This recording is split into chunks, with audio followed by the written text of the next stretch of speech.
大家，我係2D 班陸子瑜13號。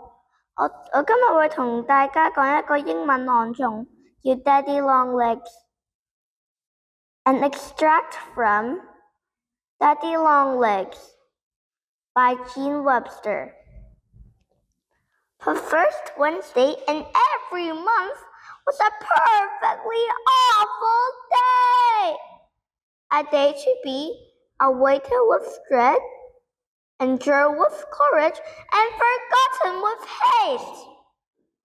Every floor must be spotless, every chair dustless, and every bed without a wrinkle.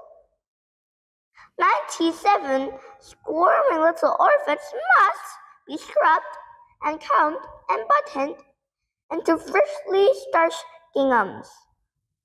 And all 97 reminded of their manners and told to say, yes, sir, no, sir, whenever a trustee spoke. It was a distressing time, and poor Jerusha Abbott, being the oldest orphan, had to bear the brunt of it. Jerusha Abbott, you are wanted in the office, and I think you'd better hurry up. Tony Dillon, who had joined the choir, came singing up the stairs and down the corridor, his chant growing louder as he approached room F. Jerusha raised herself from the window and faced the troubles of life. Who wants me? She cut into Tommy's chant with a note of sharp anxiety. Mrs. Lippett, in the office, and I think she's mad.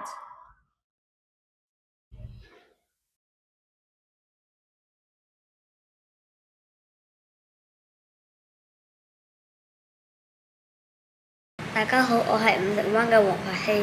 今日我會介紹一本書，叫做《說給兒童的偉人歷史》。呢本書講述李時珍從小中意睇藥書、研究藥草，一啲都唔中意考科舉當官。當佢發現從前嘅藥書有好多錯誤嘅記載，甚至會害死人嘅時候，佢決定花一輩子嘅時間編出一部救人嘅書《本草綱目》。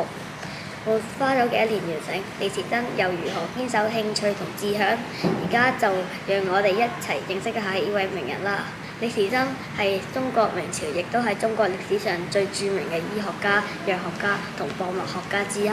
其所著嘅《本草綱目》係本草學集大成嘅著作，對後世醫學同博物學研究影響深遠。